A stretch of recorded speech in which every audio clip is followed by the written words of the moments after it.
Obra Ícaro Redimido, psicografia de Gilson Freire, pelo Espírito Adamastor.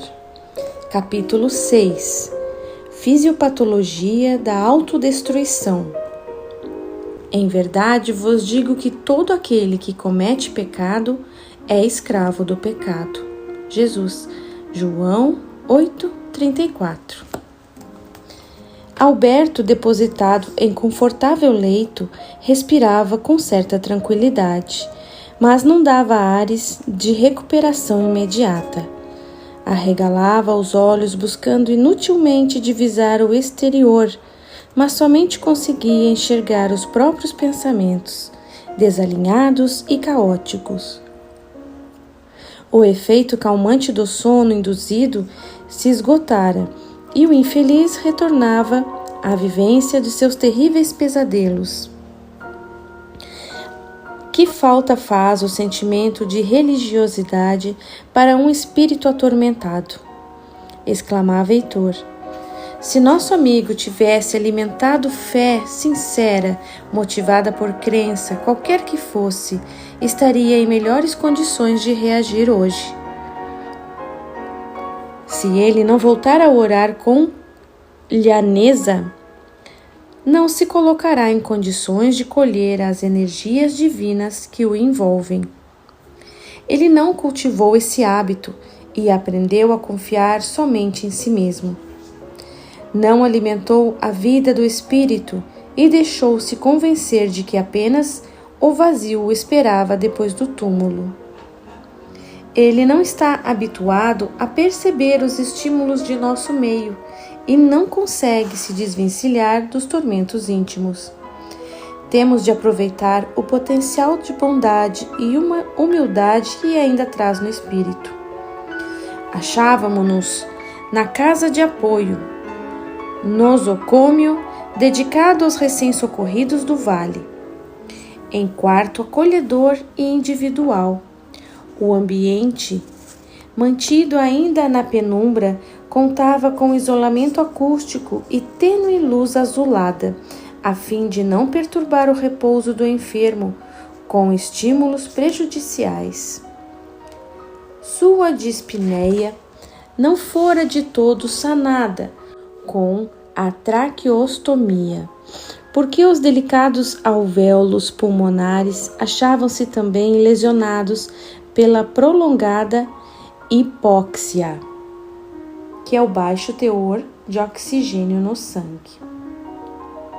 E a musculatura brônquica reagia com espasmos violentos, obstaculizando o processo respiratório tão importante à manutenção da fisiologia perispiritual quanto da carnal.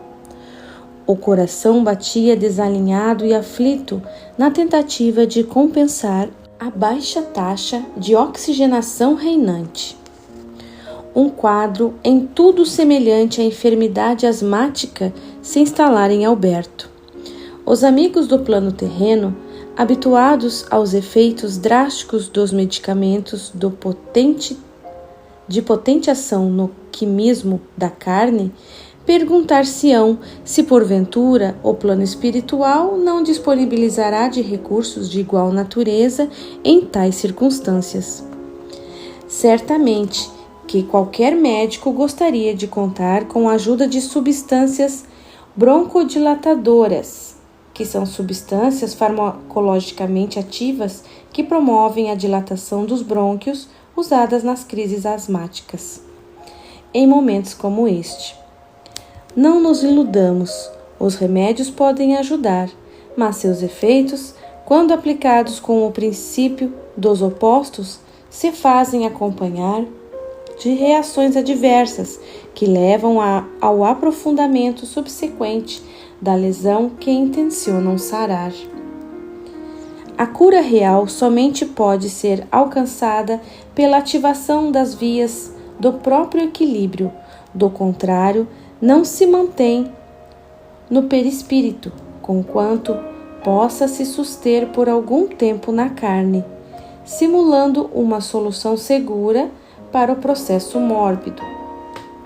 A introdução de substâncias bloqueadoras dos receptores adrenérgicos, que são estruturas moleculares das paredes celulares onde atua a adrenalina. Possível também, em nosso plano de ações, levaria a um efeito fugaz de abertura dos ductos brônquicos, mas se faria seguir de mais um intenso reforço nos espasmos, pois a reatividade perispiritual é surpreendentemente muito mais rápida e enérgica do que a física, podendo agravar sobremaneira o processo, em vez de conferir o mínimo alívio. Por isso, nos valemos de recursos magnéticos muito mais efetivos em nosso plano, o uso de substâncias medicamentosas sutis, modeladas e aplicadas segundo os princípios da homeopatia terrena. É recurso de maior eficácia no plano espiritual, pois atuam como um estímulo para o refazimento do próprio equilíbrio. E nesse caso, as utilizaríamos se nada pudéssemos esperar da terapêutica energética. Os amigos inscientes do espírito certamente estranharão nossas afirmativas, considerando que estamos materializando sobremaneira o ser desencarnado, mencionando detalhes da fisiologia comum à carne. A estes, lembramos que o espírito, no plano em que nos manifestamos, ainda se serve de um organismo em tudo semelhante ao corpo físico, possuindo a mesma tessitura celular e o mesmo arranjo de órgãos com funcionamento exatamente idêntico. Os detalhes da conhecida anatomia humana se aplicam perfeitamente à anatomia perispiritual, por serem em tudo análogos. Essas estruturas funcionam em íntima conexão com o espírito, formando com ele uma unidade indissolúvel e por isso irão refletir sempre em forma de desorganizações estruturais e funcionais os mínimos desequilíbrios. Desorganizações essas, no entanto, muito mais evidentes e consistentes no perispírito, por ser esse um veículo de maior maleabilidade do que o corpo físico. O cérebro, sede de nossa unidade substancial, a mente, sendo a estrutura mais importante e mais complexa da nossa organização, é o palco inato desses desequilíbrios, onde se manifestam de forma mais incisiva e mais drástica. O perispírito, por isso, trabalha sabiamente a fim de desviar dele essas perturbações, depositando-as, como possível, em regiões mais superficiais de nossa unidade. Faz assim adoecer a periferia, objetivando resguardar o máximo de equilíbrio para o psiquismo e seus apurados instrumentos de manifestação. Desse modo, toda enfermidade superficial é uma defesa da mente, e se o corpo adoece, o faz sempre para proteger a integridade do espírito. Quando, no entanto, o processo mental se avulta sobremaneira, não há como impedir que os próprios pensamentos desalinhados firam a delicada tessitura do encéfalo em forma de distúrbios funcionais e lesões neuronais. Transtorno estes que, por sua vez, irão obstaculizar o perfeito funcionamento da mente, em virtude da íntima unidade com que funcionam. Não digamos, entretanto, com isso, que as desordens mentais se devam às alterações de sua estrutura, como o faz a equivocada visão materialista da medicina terrena. Heitor operou novamente delicadas intervenções no campo mental de Alberto, de onde, na verdade, partiam as excitações nocivas para a manutenção de seu mórbido estado orgânico, mas com poucos resultados atenuantes. Era preciso empregar outros meios de alívio, pois, do contrário, nosso assistido iria iniciar, sem dúvida, o processo de encistamento da consciência. O nobre amigo, no entanto, necessitava deixar-nos e confiou-nos a guarda do tutelado.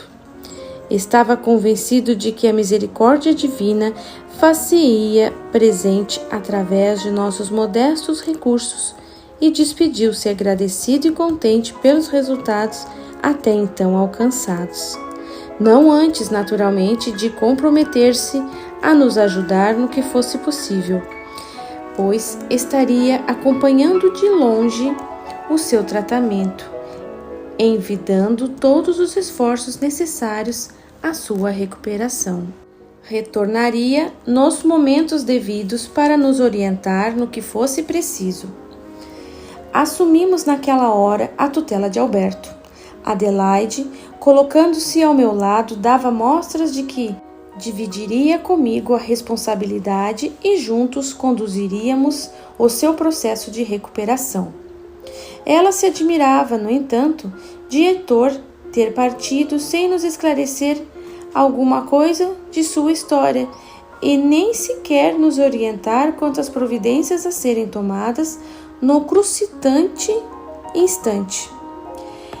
Esclarecemos que Heitor apenas dava mostras de plena confiança em nossa atuação, deixando-nos inteiramente livres para tomar as decisões que julgássemos cabíveis.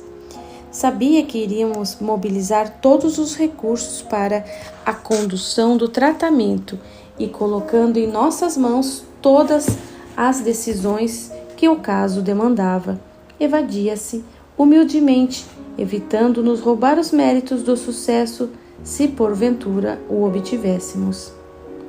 Atitudes assim se encontram entre almas nobres e não enxergam no outro o serviçal inútil que somente faz o que se lhe manda, anulando-lhe a capacidade de autorrealização no serviço.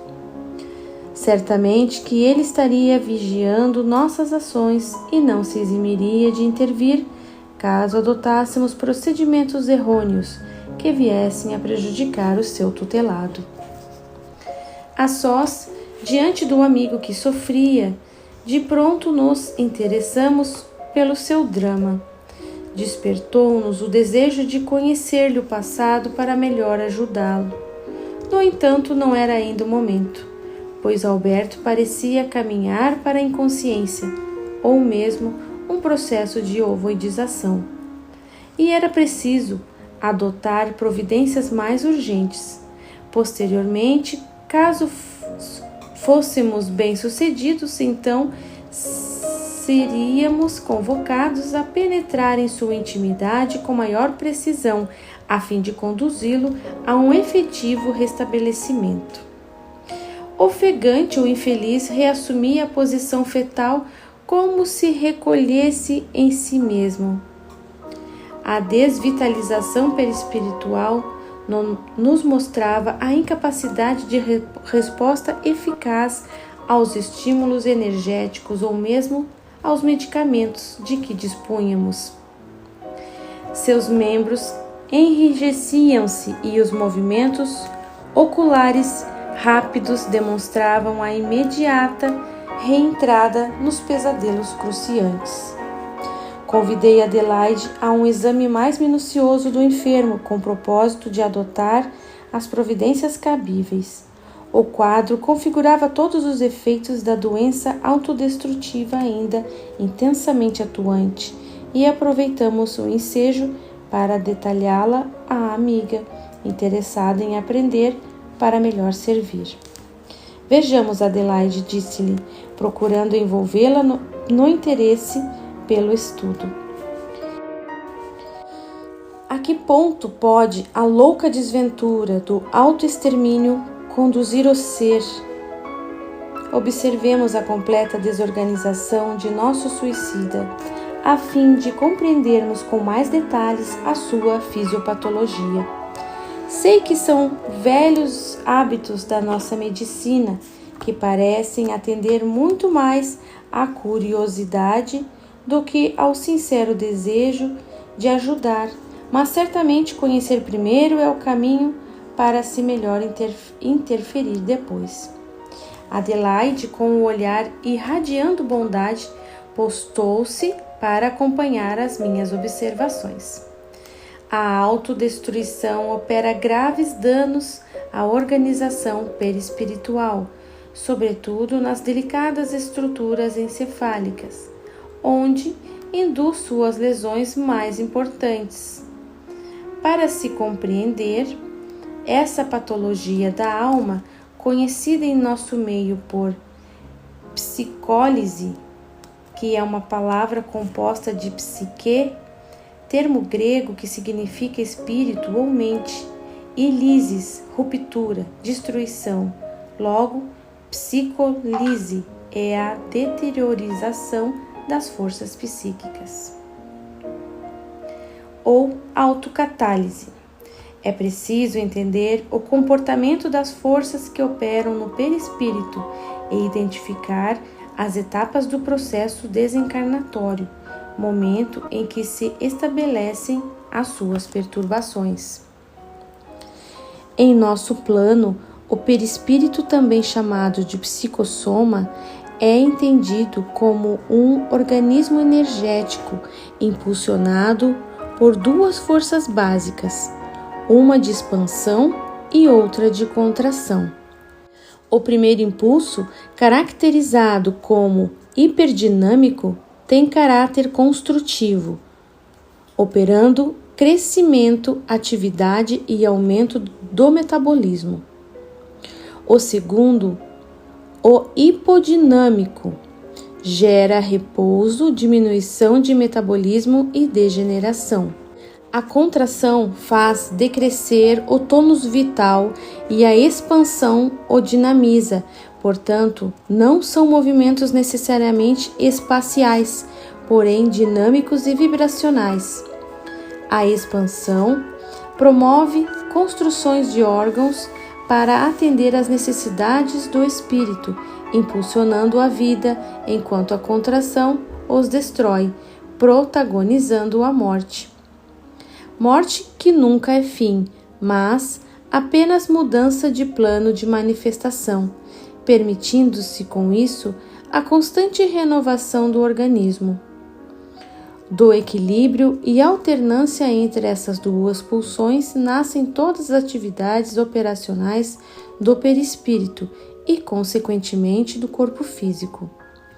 A diminuição de um deles condiciona o impulso para o aumento do outro, de tal forma que o psicossoma funciona tal qual mola que, se contraída, tende a se expandir e, se estendida, propende a se contrair, dentro dos princípios de ação e reação que embalam todos os fenômenos do universo, sejam físicos, químicos, biológicos ou espirituais.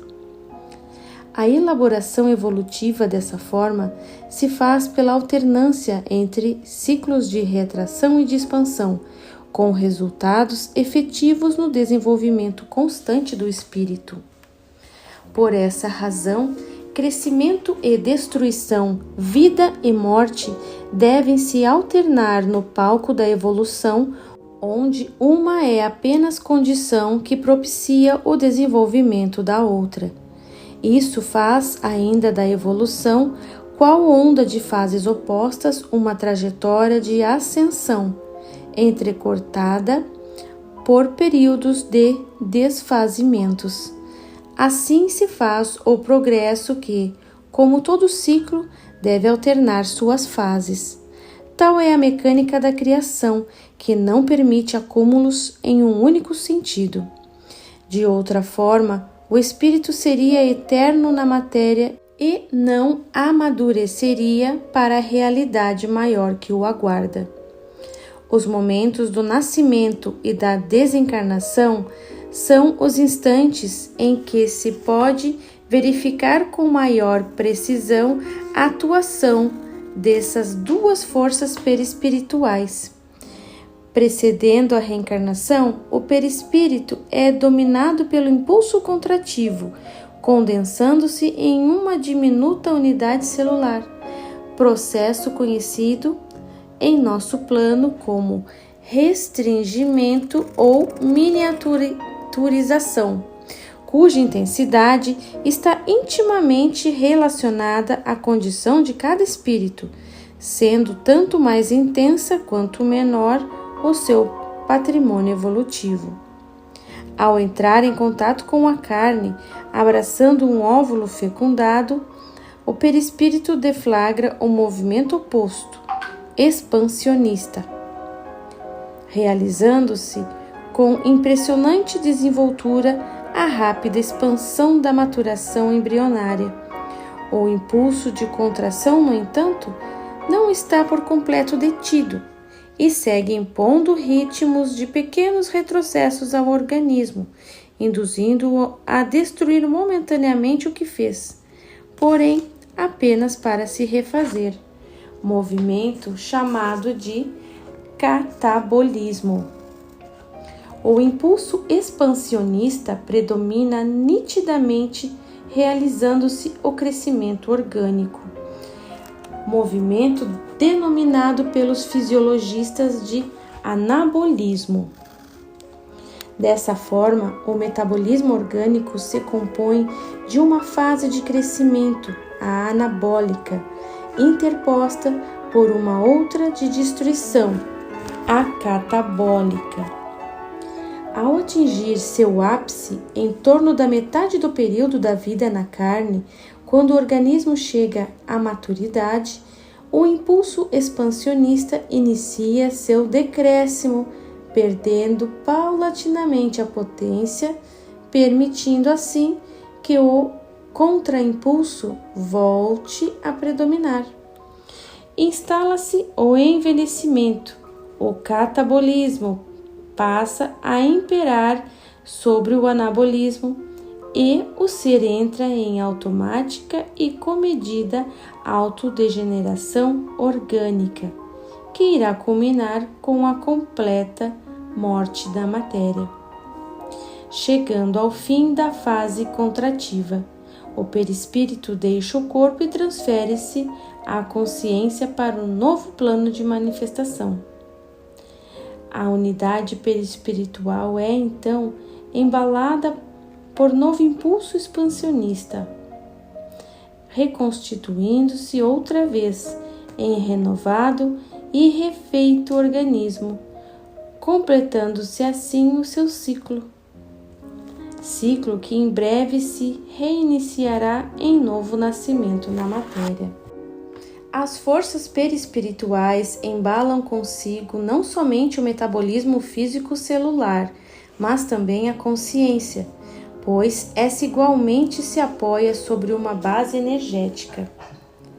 Na fase de contração, a consciência se deprime e se apaga momentaneamente, e na fase de expansão, ela se exalta e se desenvolve, de forma que o espírito, assim como a matéria e a energia, é também uma elaboração baseada em uma síntese cíclica.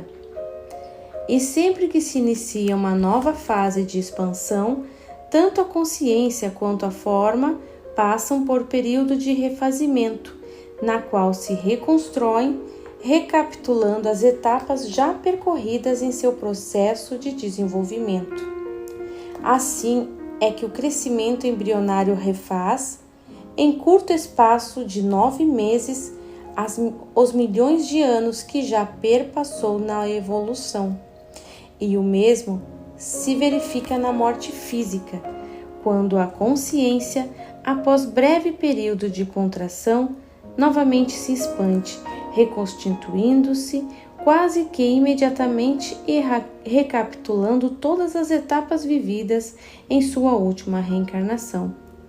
Tal fenômeno, chamado de revivência mnemônica ou recapitulação panorâmica, é assistido como uma projeção cinematográfica tridimensional e se passa em fugazes minutos, embora seja percebido em uma ou outra realidade, parecendo demandar longo período de tempo. Apoiados nessas considerações teóricas, recordamos agora com mais detalhes as etapas do processo desencarnatório para melhor compreender os fenômenos em jogo na patologia da autodestruição. O plano espiritual, com muita propriedade, compara o momento da morte com a metamorfose dos insetos, pois em tudo lhe é semelhante. Uma vez cessada a vida física, o desencarnante, embalado pela contração perispiritual, inicia também a retração do metabolismo consciencial, entrando na fase de crisálida, na qual a atividade consciente se recolhe e se apaga completa e momentaneamente. Nesse movimento, o perispírito, acelerando a fase destrutiva e contrativa, promove a queda de suas malhas teciduais, movimento reconhecido em nosso mundo por histólise perispiritual, ainda sob o império do impulso de contração. Irá então intensificar a absorção dos remanescentes energéticos que moviam o corpo físico, a fim de reciclá-los dentro da sábia economia da natureza que procura tudo reaproveitar. Terminada essa fase, dá-se lugar à histogênese perispiritual, quando o psicossoma, expandindo-se, processa rapidamente a sua autorreconstrução, seguindo o mesmo molde previamente desfeito, com base nos registros morfológicos retidos em suas malhas energéticas. Nesse momento, a consciência desperta e, entrando também em reconstrução, recapitula rapidamente toda a existência realizada na matéria, momento nobre da vida do espírito, no qual ele recolhe tudo o que semeou, revive o que aprendeu, fixa ensinamentos ou erros e se prepara para a nova existência que se inicia. Em seguida, finalmente, cai a consciência em novo sono revitalizador para despertar logo mais, ativa e reconfortada, encetando a rica vida espiritual. A revivência mnemônica é importante etapa do processo desencarnatório que visa a sedimentação dos conhecimentos hauridos na vida, retirando deles proveitos para a jornada no mundo espiritual, na forma de conhecimentos automatizados, sendo indispensável recurso de retificação do psiquismo. Através dela, o espírito encontra-se em melhores condições de dar uma sequência à sua vida mental egressa da carne e promover de uma maneira mais proveitosa a sua evolução. As experiências vividas e os conhecimentos adquiridos na existência terrena serão, dessa forma, transformados em impulsos instintivos, funcionando como pendores dos dons natos, tanto na erraticidade quanto na futura reencarnação do ser. O suicida, deixando-se embalar pelo impulso autodestrutivo, altera esses movimentos naturais e necessários para a caminhada do ser na linha de evolução, alimentando o desejo de retirar-se da vida e intencionando a dissolução completa de seu próprio eu, faz preponderar o movimento de contração sobre o de expansão, promovendo assim a deteriorização das forças reconstrutivas do perispírito. Desse modo, pode-se compreender todo o desenvolvimento da fisiopatologia envolvida na autocatálise.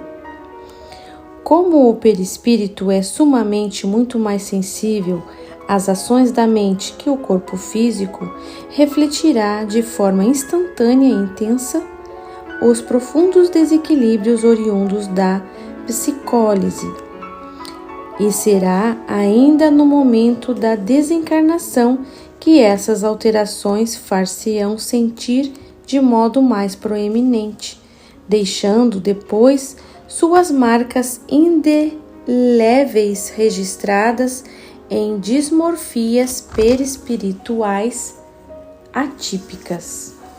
As etapas naturais da morte não se completam eficazmente no suicida, embalado por intenso fluxo antivital. A estólise perispiritual é acelerada e a histogênese é extremamente enfraquecida. A contração da consciência é tal que, obnubilando-a, não permite o semi-despertamento para dar lugar à revisão mnemônica.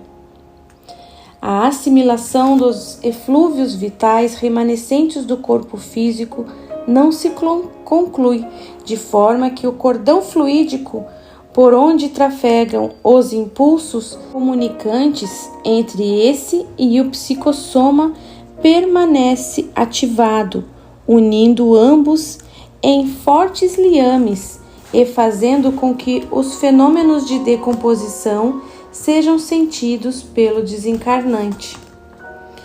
E mesmo que os trabalhadores do desligamento sejam bem-sucedidos nessa separação, detém-se a histogênese na conformação do momento da morte, retendo por isso, de modo vivo, todos os processos traumáticos a que o corpo físico fora submetido, de acordo com a fixação do suicida. Em um desses momentos, determina-se o tipo de patologia perispiritual predominante. Alberto fixara-se na paralisia da histogênese perispiritual e não efetivara o completo despertar da consciência. A estólise não se detivera e ainda operava em retração perispiritual. Seu psicossoma, por isso, mostrava-se completamente desvitalizado, moldado na aparência física do momento da desencarnação e com a consciência completamente bloqueada.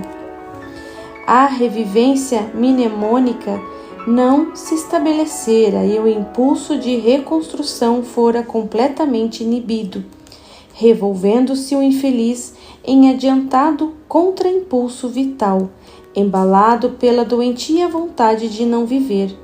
Permanecera em completa inconsciência, sem dar mostras de nenhuma atividade mental, por longo período, até que finalmente despertara para a vivência de pesadelos, não conseguindo manter-se desperto na dura realidade em que se projetara.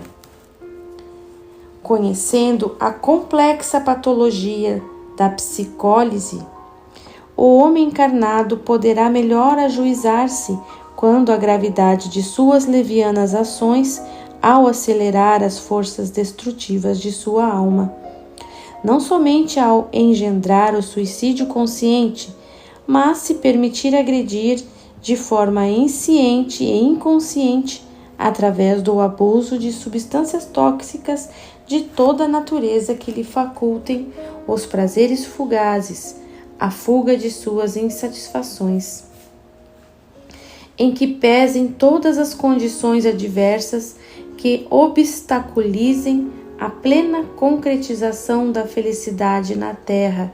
Nada justifica a louca e desventura de se auto-aniquilar, pois as drásticas consequências do ato perdurarão por prolongados períodos, quando o autocida terá que conduzir à reconstrução de si mesmo em longa jornada de dores e refazimentos, perturbando sobremaneira a sua carreira evolutiva, entretendo-a de agruras ainda maiores do que aquelas de que intencionou fugir. Tocamos a fronte do moribundo com nossas destras, a fim de ouvirmos os seus pensamentos e interiorarmos-nos de suas necessidades imediatas. A desorganização da estrutura mental era assustadora e de imediato percebemos vibrações enegrecidas alargando-se como um manto lamacento, recobrindo toda a delicada tessitura neuronal dos lobos frontais, estendendo-se pelo sistema límbico.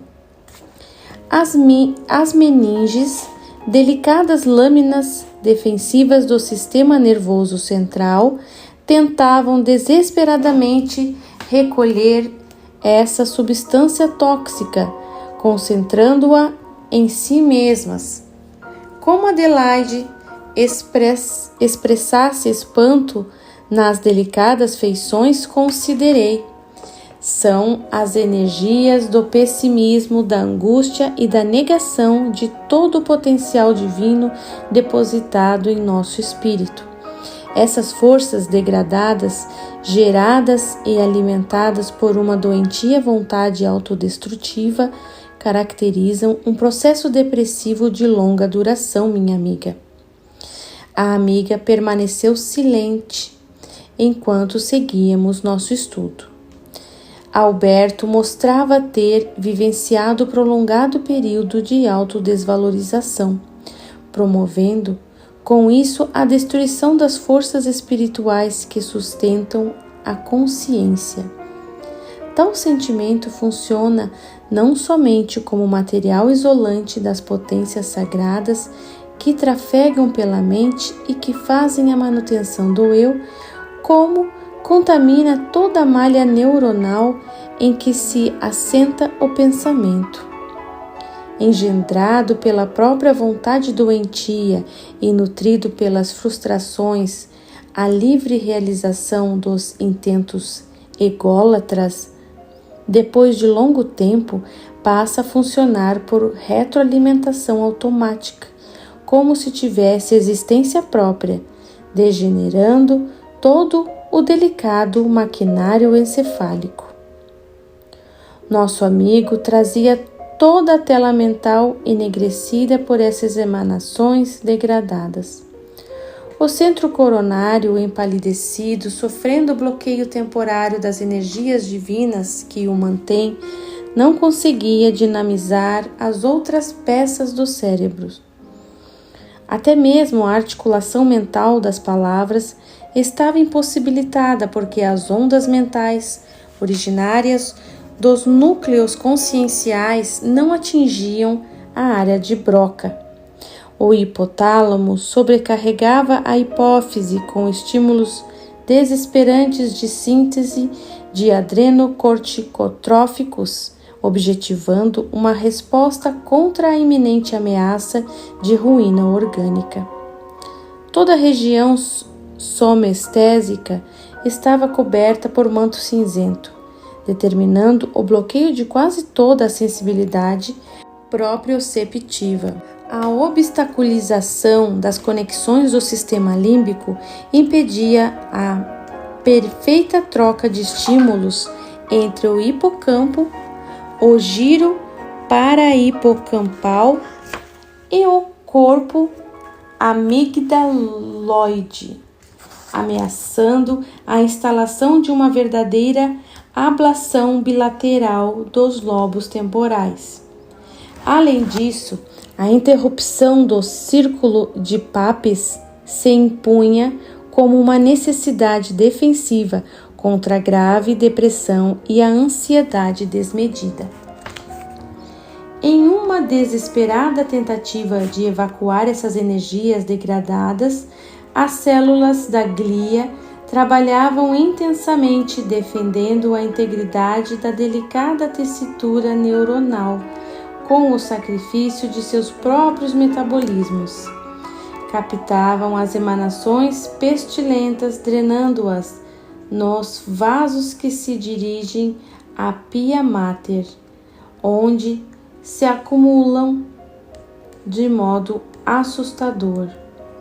As meninges se entumeciam, prenunciando os mecanismos que levam em etapas posteriores ao aparecimento de processos infecciosos, quando os bacilos patogênicos, verdadeiros lixeiros dos sistemas biológicos, são chamados também para colaborar com a drenagem vibratória em suas etapas derradeiras. As energias mais sutis, no entanto, escapam a esse processo mais grosseiro de limpeza e derivam-se para os sonhos, onde são escoadas na geração de correntes mentais atordoantes, mas capazes de lhes consumir parte do potencial destruidor. Por isso, os pesadelos, quando não se trata de idealizações induzidas por entidades malévolas, são mecanismos automáticos de defesa da mente, ao se ver ameaçada de desorganização pelos próprios impulsos destrutivos. Sua consciência se enchia assim de sensações desesperantes e imagens aterradoras, fazendo experimentar todas as emoções primitivas da alma humana. Uma forma de exauri-las, porém, recurso de valor limitado, pois impõe ao ser uma lamentável vivência de pânicos. Sentindo-se esmagar por situações dramáticas, Alberto vivenciava tormentos de destruição de si mesmo, imaginando-se em meio a tempestades, furacões e outros perigos que lhe ameaçavam o aniquilamento completo. Um tormento mental em tudo semelhante à síndrome do pânico descrito pela psiquiatria terrena. Presenciava de fato uma situação real de perigo iminente e por isso todas as reações típicas do medo extremo estavam presentes, dominando-o completamente. Qualquer associação lógica era possível. O sistema autônomo simpático protagonizava todas as reações possíveis de fuga. O coração acelerava-se descompassadamente e o sistema vascular se retraía, concentrando-se nas regiões de maior requisição orgânica no momento, deixando a pele fria e pálida. Os pelos se eriçavam como um animal acuado e os pulmões arfavam com pressa o oxigênio impossível de ser absorvido com eficácia. Seus músculos estremeciam como a se preparar para uma imediata evasão. O centro gástrico, totalmente retraído na inatividade, fazia desaparecer qualquer sensação de fome ou sede. Além desse quadro, observávamos sua face descolorida por intensa palidez, a despeito de significativamente edemaciada. Os olhos, apesar de parecer saltar das órbitas, estavam ensombrecidos pela retração do campo perispiritual. A evidente e intensa desvitalização ocular certamente comprometia-lhe a visão. Ademais, a audição achava-se também embotoada pelo igual acometimento do delicado aparelho auditivo. Ao terminar minhas observações, considerei: como você pode ver, Adelaide, nosso irmão está em plena fuga. Foge da vida que parece ameaçar-lhe, enquanto suas verdadeiras ameaças são internas e engendradas por ele mesmo. Por isso foge de si mesmo, de seus próprios pensamentos, de seu angustioso mundo íntimo e da desdita que cavou a si próprio. Além do mais, a intensa palidez da face indica a perda de vitalidade de todas as estruturas internas da cabeça, cujas células perispirituais sofrem com a prolongada deficiência energética. Os delicados componentes oculares e auditivos, contudo, são os que mais padecem em decorrência da extrema sensibilidade que os caracteriza. Vemos aqui, Adelaide, a fonte de futuras patologias da visão e da audição em próxima encarnação, pois essas sensíveis estruturas registram o significativo dano e terminarão inevitavelmente por imprimi-lo na carne. À medida que vislumbrávamos a extensão de seu drama íntimo, a compaixão pelo nosso amigo tomava conta de nossa alma. Podíamos sentir seu imenso pavor e o seu desalento ao se ver completamente impossibilitado de evadir-se do tormento em que vivia. De forma impressionantemente realista, ouvíamos na tela mental, refugiado dentro de uma pequena gaiola, a qual se agarrava com desespero, solta e em queda livre rumo ao abismo de trevas, em meio à fúria de uma forte tempestade. Ante a expressão de dúvida de Adelaide, expliquei-lhe. Trata-se de uma barquilha, o pequeno cesto pendente dos balões, onde se acomoda o aeronauta. Ela, no entanto, desprendeu-se de seu apoio aéreo e está caindo no vazio. Aí, nessa frágil estrutura, seu espírito busca um refúgio desesperado e inútil. Nosso amigo degenerou os mecanismos de suporte de sua consciência espiritual e o desastre parece iminente e inevitável. A defesa segura somente se faz mediante a completa desestruturação dos mecanismos que sustentam o eu na massa neuronal, fazendo-o retroceder às etapas primordiais da organização mental, mergulhando-o na completa inconsciência. A qualquer momento ele poderá ultrapassar os limites da atividade consciencial, encistando-se irremediavelmente na pseudomorte ovoidal. Podemos perdê-lo, Adelaide, se não agirmos com urgência. A permanência da consciência desperta no plano espiritual poderá não se manter. Seu mundo orgânico, perante tamanha desorganização, não sustenta a consciência desperta e possivelmente não resistirá por muito tempo. Somente a reencarnação. Sim, Adelaide, somente a reencarnação. Continuei-lhe o pensamento. Ou várias reencarnações em condições precárias poderão proporcionar-lhe o refazimento do espírito, no exercício paciente de novas e dolorosas experiências de vidas. Sua trajetória evolutiva será restituída, ainda assim com graves danos às suas conquistas atuais, que praticamente se perderão. A memória de suas últimas experiências na carne será desfeita quase por completo, tornando-se de difícil acesso por se verem resvaladas para os porões ocultos do subconsciente. Pouco proveito auferirá ele de suas últimas e preciosas lições de vida. Trata-se de um grave dano ao espírito, minha amiga, um dos quadros mais lamentáveis que se pode presenciar em nosso plano. Vemos, no entanto, que, embora sua mente não consiga articular palavras, seu coração irradia uma silenciosa e desesperada súplica a Deus, seu último refúgio. Esses sentimentos sustentam o seu sistema circulatório, apesar do caos orgânico, dotando-lhe de alguma capacidade de reação.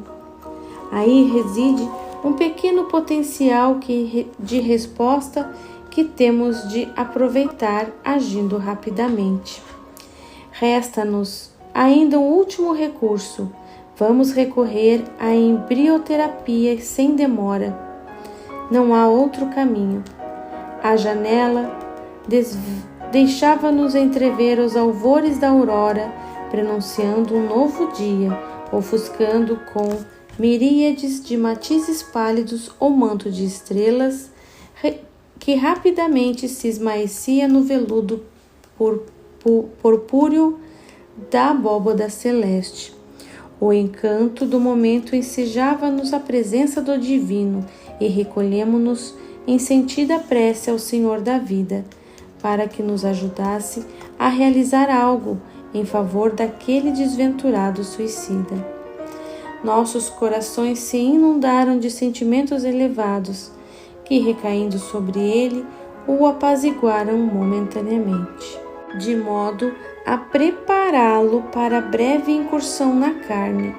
Acomodamo-lo na câmara de restringimento, disponível para esse fim, e sem demora, demandamos o departamento de embrioterapia.